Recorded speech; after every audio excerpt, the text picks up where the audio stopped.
Reynolds, the city's most feared enforcer, and Clarke, a young man dragged into a world he never asked for, thought they controlled Liverpool's streets, but the cameras were watching, and nothing stayed hidden for long.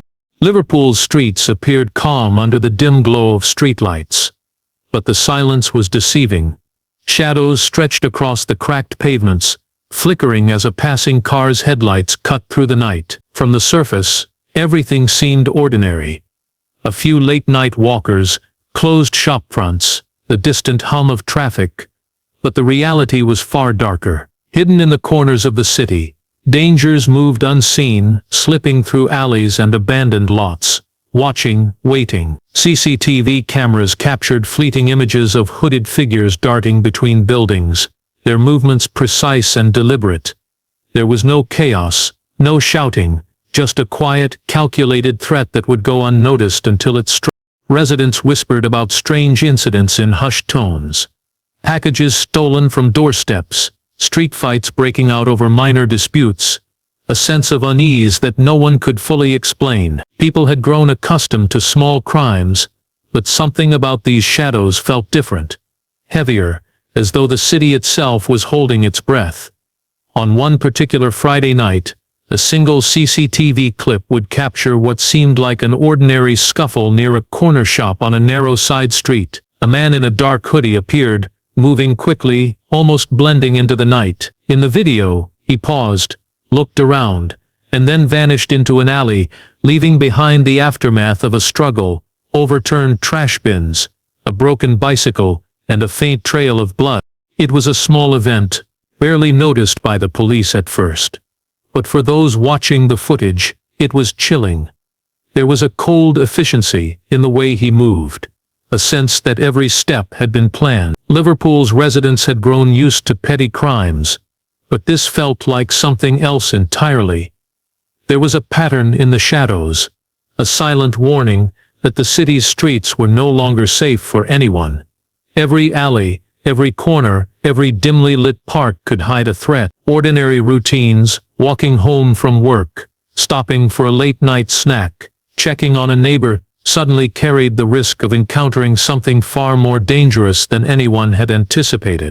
Even the city's nightlife, once a source of energy and community, seemed to take on a darker edge.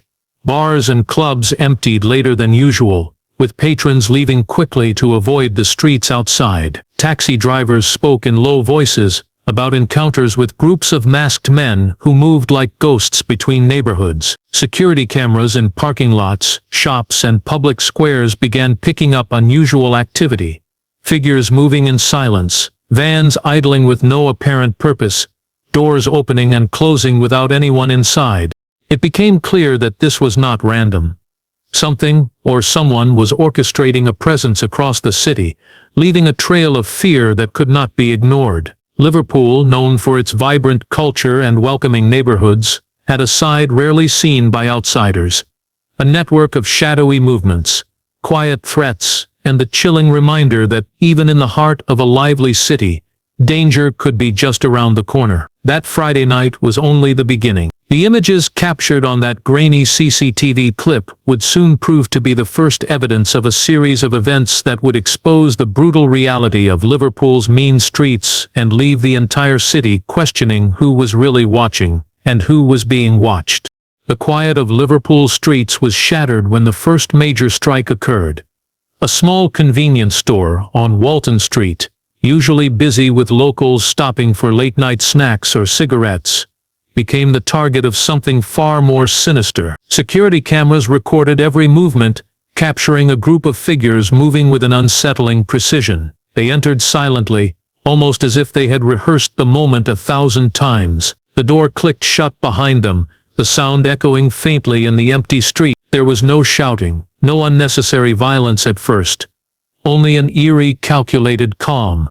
In minutes, the store was emptied of cash, electronics, and high-value items.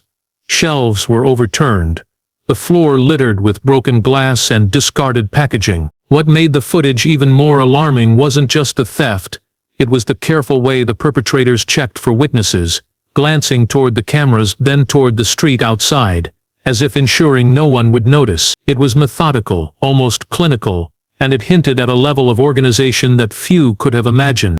Police arrived shortly after the alarm, but the gang had vanished into the maze of Liverpool's streets. There were no obvious escape routes, no clear signs of where they had gone. Investigators began piecing together the fragments from the CCTV footage, realizing that this was not a simple robbery carried out on impulse. The way the group moved suggested familiarity with the city's hidden corners, shortcuts, and alleys. It was as if Liverpool itself had been mapped in their minds, every street and back door memorized to serve their purpose. Residents of the neighborhood were shaken. For many, the convenience store was more than just a place to buy essentials. It was a small hub of community life. Now it had become a symbol of the city's vulnerability. Rumors spread quickly about other incidents, late-night thefts, car break-ins, and suspicious figures seen lurking near schools and parks. The fear was subtle but growing, an undercurrent that made ordinary routines feel dangerous. People began to watch the streets more closely, locking doors earlier and avoiding certain alleys after dark. As investigators continued their work, a troubling pattern emerged. The gang's actions were not random. They followed a sequence, striking one neighborhood after another with similar precision. Each robbery was calculated, leaving a trail of disruption that unsettled the entire city. Analysts studying the footage noticed that the criminals seemed to communicate with subtle signals, small gestures that coordinated their moves without a word. The sophistication was alarming. This was no ordinary street crime, but a well-planned operation, executed with patience and skill. Liverpool, a city known for its vibrant culture and resilience, suddenly revealed a darker side. The streets that had once felt familiar and safe now carried an air of menace. Every alley, shop, and side street could be the stage for another calculated strike. And while police worked tirelessly to track the gang, it became painfully clear that catching them would require more than luck.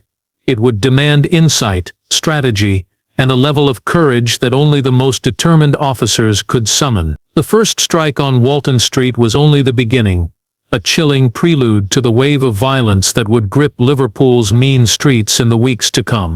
As the weeks passed, police began to realize that the robberies were only the surface of something far more complex. Liverpool's streets were no longer just the stage for random thefts. They had become part of a hidden network of criminal activity, moving unseen yet with precision. Grainy CCTV footage from abandoned warehouses and quiet alleyways revealed figures meeting in secret, exchanging small packages and whispering plans that no one else could hear. The gang's reach was growing, and their influence spread beyond individual crimes, creating a sense of fear that gripped entire neighborhoods. Investigators discovered that these criminals were not working alone. Each robbery, each assault, was part of a larger, carefully orchestrated strategy. Maps of the city, stolen vehicles, and discarded clothing found near crime scenes suggested a group that was organized and ruthless. Surveillance footage revealed more than just theft. It captured meetings in shadowed corners where instructions were passed quietly, and operations were planned down to the smallest detail. The gang seemed to understand the city as intimately as the police themselves. Every back alley, every shortcut, every blind spot in public cameras was exploited with precision. Residents began to feel the subtle but pervasive presence of the gang. A shopkeeper noticed the same figures passing by at night, always watching, always silent. Families on the streets reported seeing groups loitering near playgrounds, moving quickly when anyone approached. The fear was invisible but palpable. People began changing their routines, walking different routes home, keeping windows locked, and avoiding quiet streets after dark. Even those who had never been directly threatened sensed that something dangerous had crept into the ordinary rhythm of their lives. The police struggled to keep up. Every tip led to another dead end, and every captured image raised more questions than answers. Yet within the footage, patterns began to emerge. Certain vehicles appeared repeatedly at crime scenes. Certain faces, obscured by hoods or hats, could be tracked from one location to another. Analysts pieced together movements, creating a digital map of the gang's influence across Liverpool. The network was vast, and it became evident that the gang's reach extended beyond what anyone had imagined. What made the situation even more alarming was the quiet brutality of the gang. Unlike petty criminals who acted impulsively, these figures were calculating.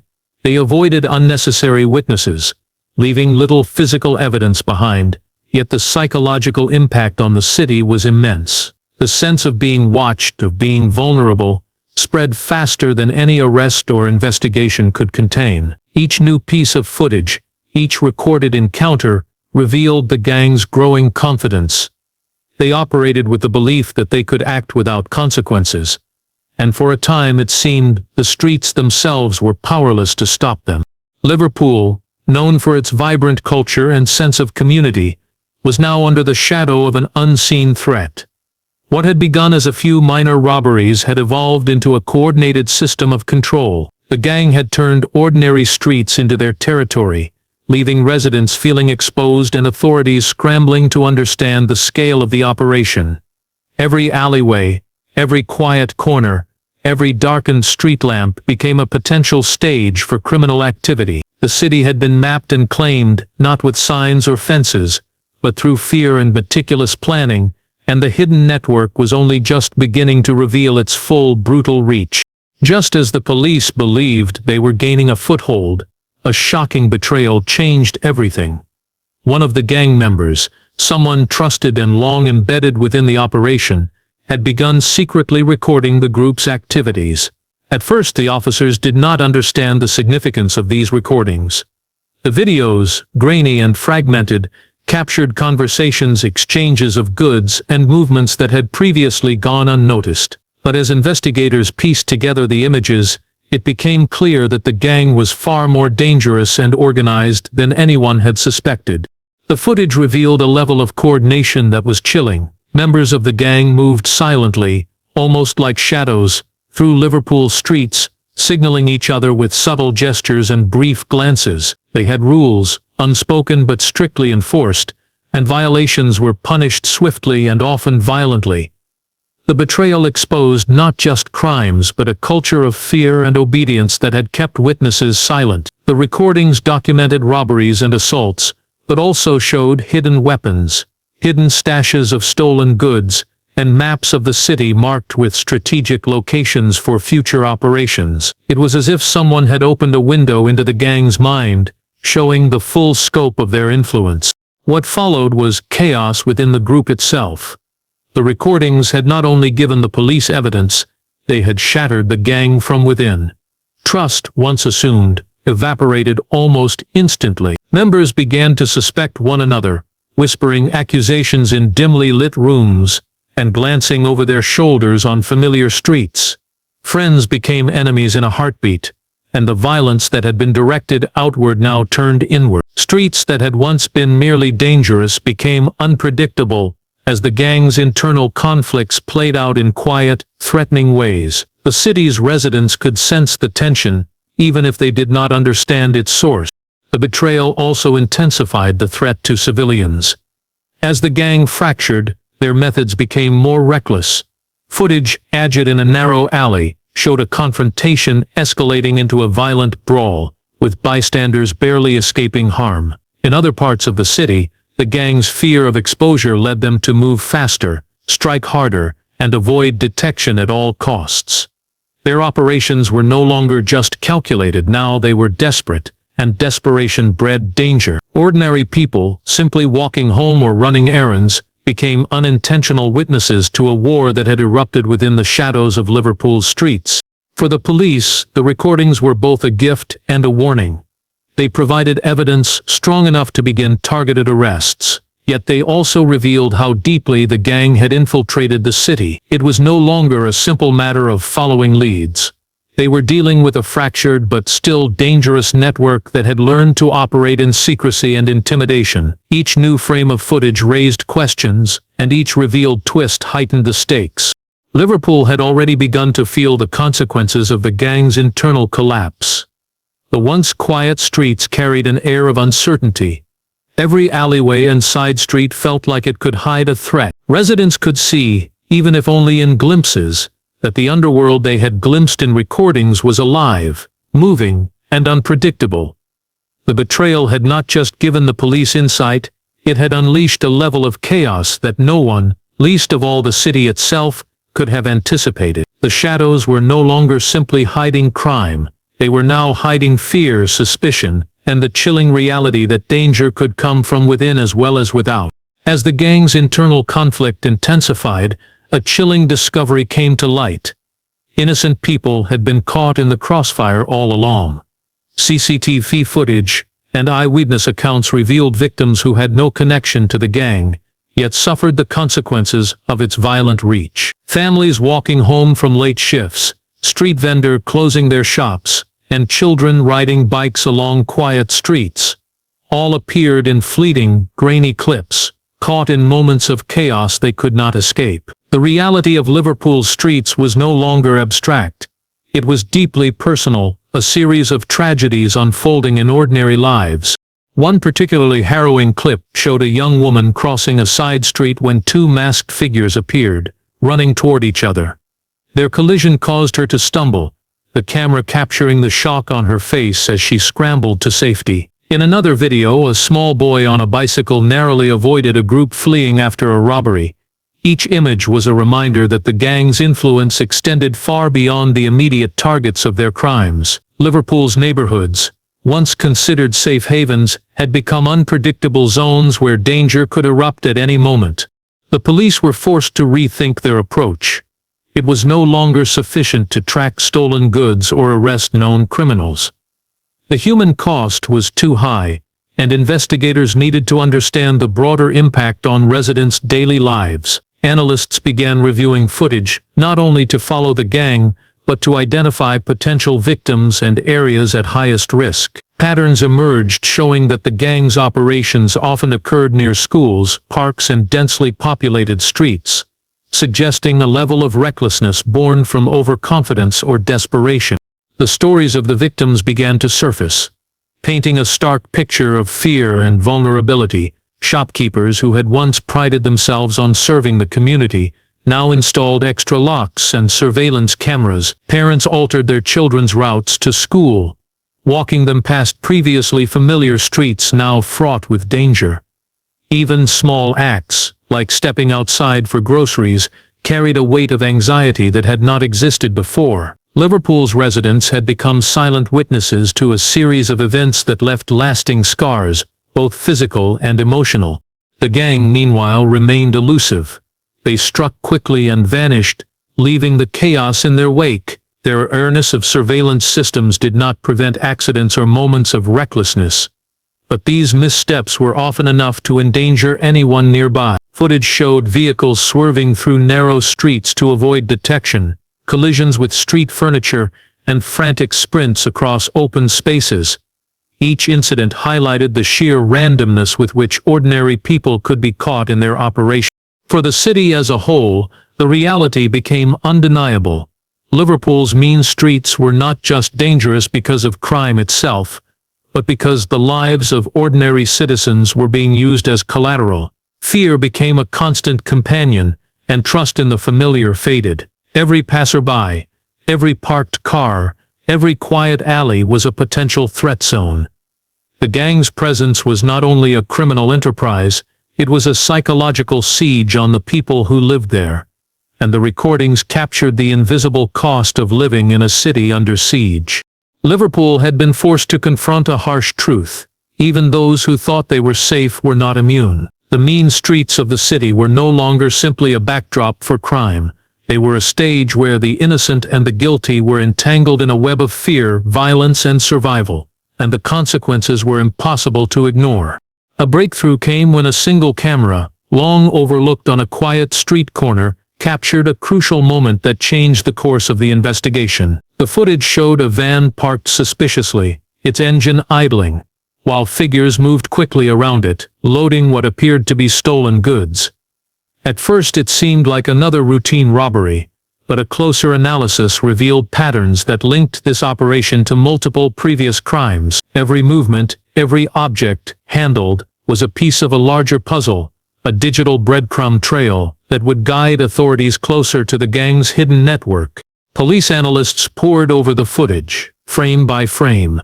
They traced the van's route, noting the streets it passed, the times of day it appeared, and the subtle signals the gang members used to communicate. Each repeated gesture and every familiar alley suggested a system, a strategy carefully designed to exploit the city's layout. The investigators realized that what had seemed like random acts of crime were actually part of a coordinated plan. Liverpool's Underworld had been operating in plain sight, using the very streets meant for safety as conduits for their operation. This revelation brought a mix of relief and urgency. On one hand, the police now had concrete evidence and a clearer idea of the gang's behavior. On the other hand, the danger escalated. The gang had proven they could adapt, changing routes and methods quickly, always staying one step ahead. Knowing their patterns, however, meant law enforcement could begin to anticipate their movements, turning surveillance into a tool for prevention rather than reaction. The city's fate depended on netting, precision, and the courage of those willing to confront a group that had operated unchecked for months. The breakthrough also cast a harsh light on the scale of the gang's operations. Items recovered from earlier raids were relayed back to the van, confirming a sophisticated system for moving stolen goods across multiple neighborhoods. It was not merely about immediate profit, it was about control. The gang had established a presence across Liverpool, asserting dominance over streets, corners, and even small businesses. Residents began to notice a difference. Fewer people walking freely at night, a sense of alertness even during the day, and a growing weariness that no neighborhood was immune. The footage became a turning point. For the first time, investigators could connect dots that had previously seemed unrelated. Minor incidents, petty thefts, and assaults all fit into a pattern pointing to a single organized network. Liverpool, a city long admired for its resilience, was now a battleground in a war largely invisible to those who lived their daily lives. The streets that had once seemed familiar became part of a digital map of crime, where every alley, every side street, and every abandoned lot was a potential hotspot for violence. Yet the breakthrough brought more than strategy, it brought hope. Police could finally begin targeted operations, setting traps based on observed patterns, using the gang's own movements against them. The city's mean streets, long dominated by fear and chaos, now had a chance for order, but the threat remained very real. The gang, aware of the increased attention, would not remain passive. Liverpool's residents continued to live with the tension of uncertainty, knowing that danger could erupt at any moment. The breakthrough was significant, but the battle for the streets had only just begun, and the city braced itself for the confrontation that was now inevitable. The morning air was heavy with tension, as police prepared for the operation that would finally confront the gang. Liverpool's streets, usually bustling with life, were eerily quiet, the calm masking the storm about to unfold. Officers moved with precision, coordinating in silence, while helicopters hovered above, their spotlights cutting through the early dawn mist. Every alleyway, every side street, and every possible escape route had been mapped and monitored, leaving little room for error. The gang, however, was experienced and unpredictable, and the city seemed to hold its breath as the confrontation loomed. Footage from surveillance cameras captured the first signs of movement. Figures emerged from a warehouse on the outskirts of the city, carrying bags and boxes, unaware that their every step was being tracked. The van from earlier incidents sat idle nearby, loaded with stolen goods. The gang's routine, once so precise and confident, was now their undoing. Law enforcement knew their patterns and waited patiently. As the officers closed in, the tension became palpable, the silence broken only by the distant hum of traffic and the occasional flutter of birds startled by the approaching commotion. Suddenly, the calm shattered. The gang noticed the approaching authorities, and chaos erupted. Men ran in multiple directions, diving into narrow alleys, climbing fences, and scattering across the streets in desperate attempts to escape. The van sped off, tires screeching against the pavement, while officers pursued on foot, moving with calculated urgency. Helicopter spotlights swung across rooftops and open areas, illuminating masked figures as they attempted to disappear into the shadows. Every movement was recorded, every escape attempt documented, creating a tense, cinematic sequence of desperation and pursuit. Despite the chaos, police managed to corner several members of the gang. Arrests were made quickly, the suspects cuffed and led away as the first rays of sunlight broke through the morning fog. Yet not all were captured. Some slipped through narrow passageways, disappearing into the maze of Liverpool's streets, leaving officers and residents alike with the uneasy realization that danger had not been completely eradicated. The confrontation had been dramatic, almost cinematic, yet it was only a partial victory in a conflict that had been building for months. The aftermath of the operation left the city both relieved and wary. Residents emerged cautiously from their homes, watching as police vehicles cleared the streets and evidence was collected from the warehouse and surrounding areas. The stolen goods were recovered, and for the first time the magnitude of the gang's network became clear. Cameras, seized during the arrests, revealed the calculated cruelty of the group, their silent domination of Liverpool's streets, and the chaos left in their wake. For many, it was a stark reminder of how vulnerable even ordinary neighborhoods could be. Though the operation was a significant victory, it marked not the end, but a turning point. Liverpool's streets remained tense, the shadow of those who had escaped lingering over the city. Residents learned that safety was never guaranteed, and that vigilance was necessary even in familiar surroundings. The confrontation had exposed the depth of the gang's influence and the courage required to reclaim the city's streets. Liverpool had survived one of its most dangerous threats, but the memory of that dawn, the sound of sirens, the flash of spotlights, and the fleeting chaos of masked figures fleeing, would leave a lasting mark on the city and its people, a reminder that the mean streets were never truly silent. The city of Liverpool slowly began to return to a fragile calm after the dramatic showdown, but the tension lingered like a shadow over its streets. Residents cautiously resumed their routines, walking the familiar paths to work or school, yet every corner, every alley, seemed to carry a silent warning. The arrests had removed a portion of the gang, but the memory of months of fear and violence remained etched into the city's consciousness. Even in the brightest daylight, people glanced over their shoulders, wary of what might still be lurking just out of sight. For those directly affected, life had changed permanently. Shopkeepers who had once welcomed late-night customers now left their doors locked earlier than necessary. Families adjusted routines, children no longer played freely in quiet streets, and neighbors became more alert to one another's comings and goings. The gang had not just stolen goods or money, they had taken a sense of safety, replacing it with a pervasive unease that could not easily be repaired. CCTV cameras, once seen as tools of security, became symbols of constant vigilance, a reminder that danger could strike anywhere, anytime. Police continued to work tirelessly, following up on leads and tracking the gang members who had escaped during the operation. Each arrest provided clarity, revealing more about the scale of the criminal network and its reach across the city. Investigators discovered hidden stashes of stolen items, secret meeting spots, and records that detailed future plans. The evidence was staggering, painting a picture of a city infiltrated by fear, yet it also offered hope. For the first time, authorities could understand the gang's methods, their routines, and their weaknesses. Liverpool, scarred but resilient, began to feel that control might finally be restored. Yet even as justice was served in part, the psychological impact of the months of terror remained. Residents had witnessed or heard about events that footage alone could not capture. The quiet moments of panic, the hurried retreats from unseen threats, the weight of living in a city where the shadows could conceal violent intentions. For many, the mean streets of Liverpool were no longer just familiar pathways. They were reminders of vulnerability, of how quickly life could be disrupted by those willing to exploit fear for power. Despite the lingering unease, there were signs of resilience.